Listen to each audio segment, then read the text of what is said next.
Today I'm going to be talking a little bit more about third-party situations in twin flame unions and how you can go about healing it if that's what you're experiencing at the moment in your union.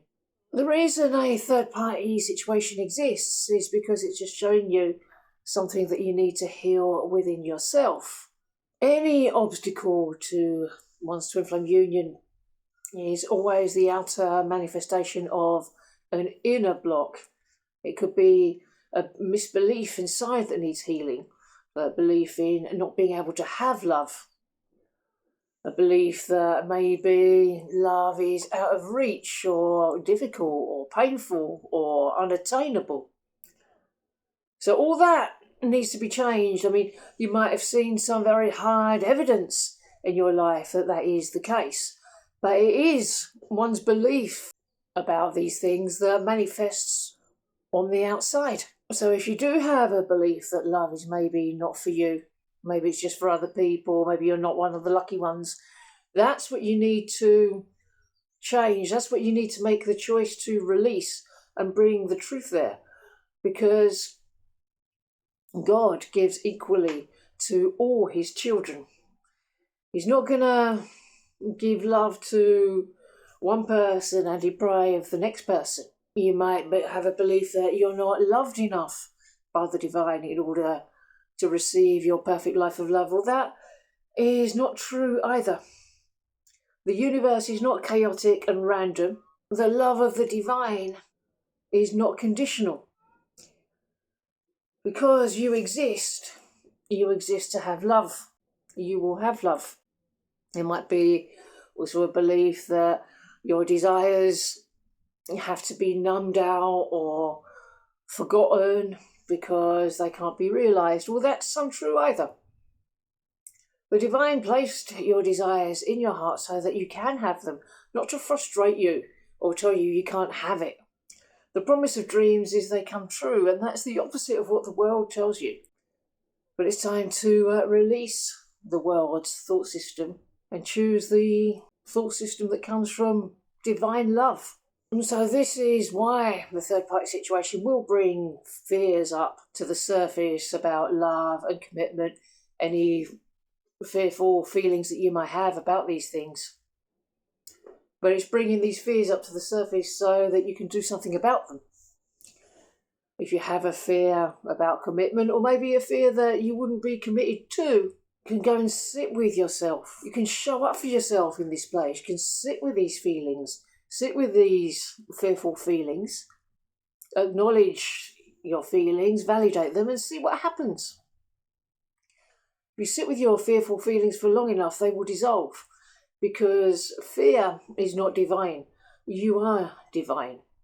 And what happens to something that's not divine in the presence of something that is divine? The not divine thing dissolves. So you have the power to dissolve your fears. And bring the truth there, that you are worthy, you are lovable, you are worth loving, you are worth committing to. Commit to yourself and watch how your twin flame mirrors that. If you're holding on to resentment, it's very important to release it for your own peace of mind. Your twin flame can only accept the highest form of love from you, the highest frequency of love. So make sure you're loving them unconditionally. Understand what they're going through, what they're having to endure in their journey. Have compassion for them. Because if you're loving your twin flame conditionally, you're loving yourself conditionally. It's not about loving them only when they're doing what you want. It's about loving them anyway, again and again and again and again and again. Because they will show you some ridiculous stuff to try and prove to you that they're unlovable and it's not happening. And that's when you've got to love them anyway. The best way to do this is to detach emotionally from the third party and focus on your healing. So the best way to go about that is to acknowledge the feelings that the third party is bringing up. If you're angry with the third party, bear in mind that anger is a form of numbing. And so you've got to feel through that anger, just allow it to come up and out, allow it to come to the surface and dissipate, and then drop a little bit deeper and find what the deeper hurt feeling is that the anger was protecting.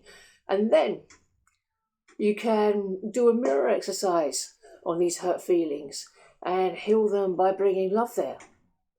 And in this way, the third party is bringing you step by step closer to union until you're in union. And then the third party's job will be done and they will disappear. Now, I mentioned at the start, limiting beliefs might be keeping the situation active. Now, I mentioned a couple of them at the start, but there's also a lot of common beliefs that people have that maybe they're not the best match for their twin flame. Maybe somebody else is a better match for them. And this cannot be true because you're twin flames. You're the only person that is matched for them. And they're the only one that is your match. Nobody else is. Everybody else has their own twin flame. So the most compassionate thing to do would be to wish them all the best as well.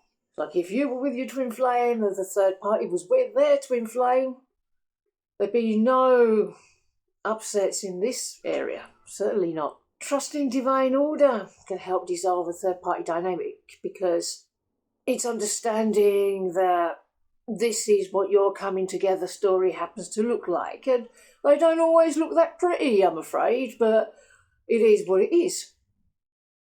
And knowing that this too shall pass, that it's temporary, the pain is temporary, you just have to move through it.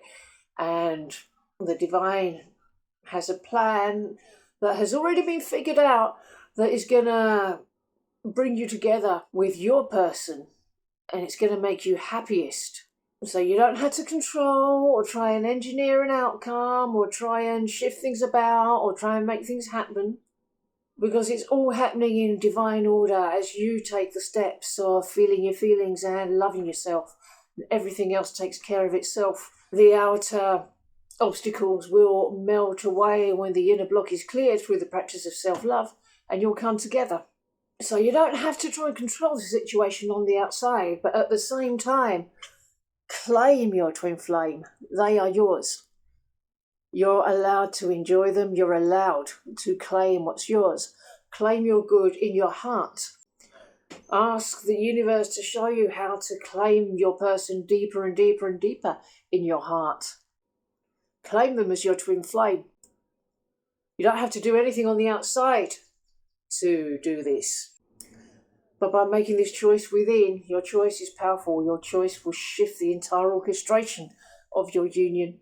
So by claiming your person, claiming your union, claiming yourself deeper and deeper, and applying the mirror exercise whenever you feel triggered, this will move you forward. Work through it every time you feel triggered until you no longer have upsets in that area.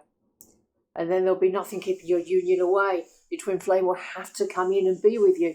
And so knowing that union is inevitable, pretty much the most helpful thing you can do for yourself and your union is just to surrender and choose inner peace.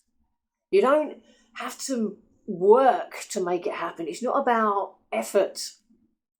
It's just about releasing resistance, stopping pushing it away, and just allowing your good to flow to you. And if you love your twin flame and yourself unconditionally throughout this process, as I said, you'll come into union one heck of a lot quicker. If you have an unloving thought about your twin flame, don't beat yourself up about it. That's not the appropriate thing to do.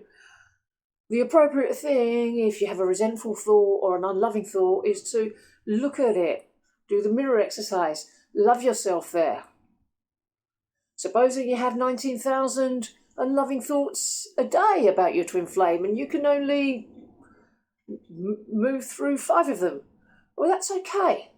Just do whatever you can, whatever you're able to. Let that be enough. You're moving forward.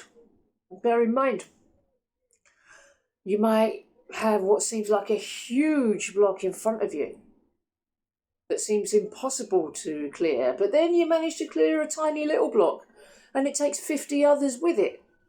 Or sometimes you might clear something that seems like very insignificant, a very small block. But that's enough for the tipping point to occur and union comes rushing in. So don't judge where you're at just because it seems like you have some challenges at the moment. Everyone has challenges. in union, harmonious union, there's still challenges. Just work with what you got. Do what's right in front of you. Keep choosing to move forward and know that that's enough.